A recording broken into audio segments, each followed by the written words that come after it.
శ్రీ మహాగణాధిపతయ నమ. ఐం మహాసరస్వత్యే నమ. శ్రీ లలితాంబికాదేవియే నమ. రాశిఫలాల కార్యక్రమంలో భాగంగా ఈ ఫిబ్రవరి మాసమంతా కూడా ఎలా ఉండబోతుంది 12 రాసుల వాళ్లకు అని ఒక్కసారి మనం ఆలోచన చేసినట్టయితే, ఇక్కడ ముఖ్యముగా పంచగ్రహ కూటమి అనేటువంటిది కుంభములో ఏర్పడినటువంటి దాని వలన ఏ ఏ గ్రహాలు అక్కడ ఉన్నాయి అంటే రవి, చంద్రుడు, శుక్రుడు, రాహువు, బుధుడు 5 గ్రహాలు కుంభములో ఉంటున్నాయి. అయితే ఈ స్థానం ఎవరిది? శనికి స్వక్షేత్రమైనటువంటి కుంభములో పంచగ్రహ కూటమి అనేటువంటిది ఏర్పడింది. మరి ఈ 5 గ్రహాల వలన ఏ ఏ రాసుల వాళ్లకు ఎటువంటి ఫలితాలు అందబోతూ ఉన్నాయి, ఎవరికి మిశ్రమ ఫలితాలు ఉన్నాయి, ఎవరెవరికి యోగం నడుస్తుంది, ఎవరికి బాగుంది అనేటువంటిది ఇప్పుడు మనం తెలుసుకోబోతున్నాము. సరే, ఎలాగో మార్చిలో మనకు ఉగాది పండుగ అనేటువంటిది పంచాంగము చెప్పుకోబోతాం. కానీ మరి ఏ నెలకు ఆ నెలకు సంబంధించినటువంటివి అడిగినప్పుడు కొంచెము ఈ నెలంతా కూడా ఎలా ఉంది అంతవరకు అని తెలుసుకోవాలి అనేటువంటి ఉత్సుకతతో కోరికతో అడుగుతున్నప్పుడు మరి అందరికీ తెలియజెప్పాల్సినటువంటి బాధ్యత ఉంది. కాబట్టి ఎవరెవరికి ఎలా ఉంది ఏమిటి అనేటువంటి విషయానికి వద్దాం. ఈ పంచగ్రహ కూటమి వలన ఎలాంటి యోగాలు ఉండబోతూ ఉన్నాయి, ఈ పంచగ్రహ కూటమి మళ్ళీ గ్రహాలు మార్పు వీటి వలన ఎలా ఉండబోతుంది అనేది ఇప్పుడు నేను సవివరముగా అన్ని రాసుల వాళ్లకు తెలియజేస్తాను. ధనుస్సు రాశి వారికి ఈ ఫిబ్రవరి మాసములో ఎలా ఉండబోతుంది అంటే బాగుంది, యోగదాయకముగా ఉంటుంది అని చెప్పవచ్చును. ధనుస్సు రాశికి అధిపతి అయినటువంటి గురువు మిథునములో ఉండేటువంటి దాని వలన, చూస్తూ ఉండేటువంటి దాని వల్లను, పంచగ్రహ కూటమి అనేటువంటి దానివల్ల కానీ విపరీతమైనటువంటి శారీరకమైనటువంటి శ్రమ అనేది ఉంటుంది. బాగా శ్రమపడాలి. శ్రమపడితే కానీ మీకు లభ్యం కాదు. మిమ్మల్ని గౌరవంగా చూస్తారు, మీరు కూడా అంతే గౌరవముగా నడుచుకోవాలి అని ప్రయత్నాలు చేస్తారు. మీ మాటకు విలువ పెరుగుతుంది. మీరు చెప్పిందల్లా వింటారు, కానీ పని చేసేటప్పుడు కొంచెం నెమ్మదిస్తారు. అయినా కోపడకుండా జాగ్రత్తగా చెప్పండి, మేలు జరుగుతుంది. ఉన్నతమైనటువంటి దిశగా మీ అడుగులు పడతాయి. మీకు ఒక వ్యూహాత్మకమైనటువంటి అడుగులు వేస్తారు. ఒక మంచి దూరమైనటువంటి ఆలోచన చేస్తారు. దానికి తదనుగుణంగా ఎదగాలి అనేటువంటి నిర్ణయంతో ముందుకు వెళతారు. అక్కడక్కడ కొన్ని ఇబ్బందులు వచ్చినను విజయం సాధిస్తారు. ద్వితీయములో కుజుడు ఉండేటువంటి దాని వలన భూముల వల్లను లేదా కోర్టు పరమైనటువంటి ఇబ్బందులు ఉంటే కనుక తొలగిపోతాయి. తప్పకుండా ధనపరముగా మీరు విజయం సాధించి తీరుతారు. లోన్లు అట్లాంటివన్నీ శాంక్షన్ అవుతాయి. భూముల క్రయ విక్రయాలలో మంచి లాభాలు అనేటువంటివి పొందుతారు. దైవయోగం అనేటువంటిది మీకు ఉంటుంది. దూర ప్రయాణాల వలన మేలు జరుగుతుంది. బంధువుల వలన అనుకూలం ఏర్పడుతుంది. విద్యార్థులకు చాలా శ్రేయోదాయకముగా ఉన్నది. మంచి ఫలితాలు సాధిస్తారు. వ్యాపారాలు చేసుకునేటువంటి వాళ్లకు చాలా అనుకూలవంతముగా ఉన్నది. విజయం సాధిస్తారు.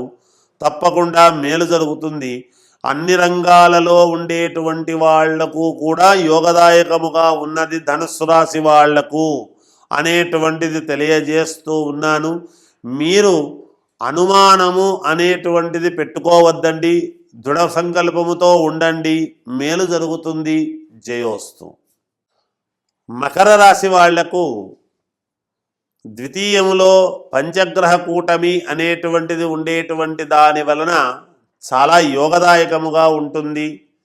అక్కడక్కడ చిన్న ఇబ్బందులు అనేటువంటివి వచ్చినను, ఎందుకంటే శ్వాసకోశ సంబంధమైనటువంటివి కానీ నరాలకు సంబంధించినటువంటిది కానీ చిన్న ఇబ్బందులు కలిగినా ఆరోగ్యపరంగా కీర్తి ప్రతిష్టలలో కానీ గుర్తింపులో కానీ మీకు పనులు కావాల్సినటువంటి చోట కానీ తప్పకుండా మీకు విజయం అనేది లభించి తీరుతుంది.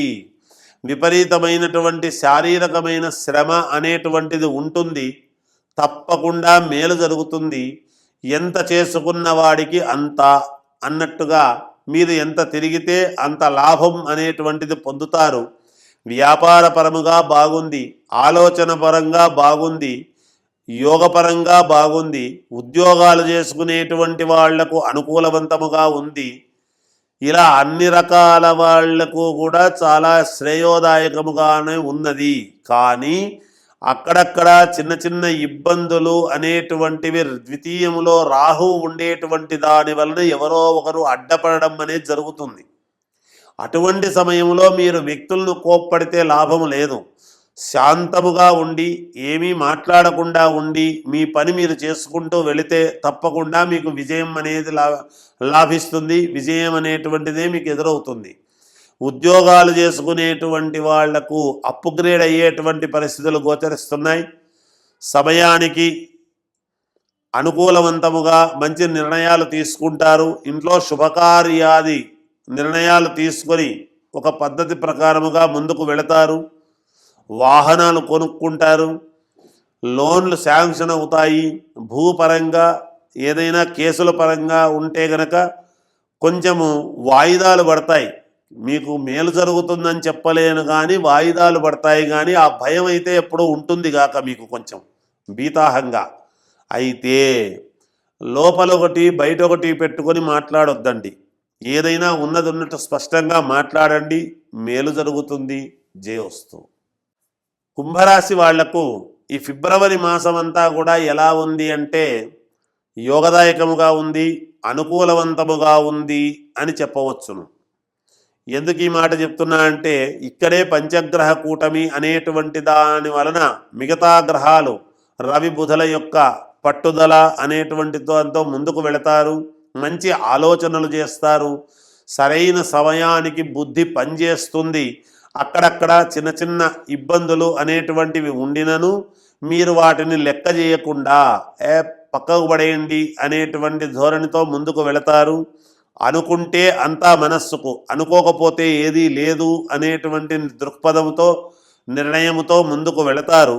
చిన్న చిన్న మనస్పర్ధల్లాంటివి కుటుంబంలో ఉండినను అవన్నీ కూడా తోసేసి ముందుకు వెళ్ళి విజయము సాధించేటువంటి విధానముగా సఫలీకృతులవుతారుగాక. మీరు ఏది బయటికి చెప్పకుండా జాగ్రత్తగా గుమ్మనముగా ముందుకు అడుగు వేస్తారు. అందుకనే మీకు విజయం లభిస్తుంది.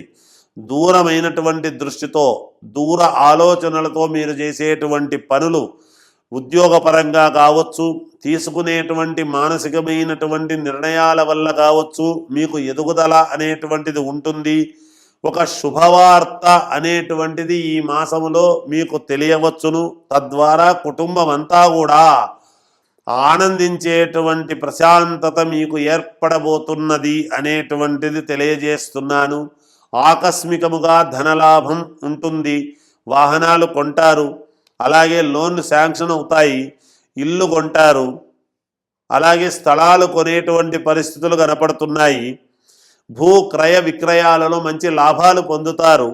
వ్యాపారాలు చేసుకునేటువంటి వాళ్లకు చాలా అనుకూలవంతముగా ఉన్నది.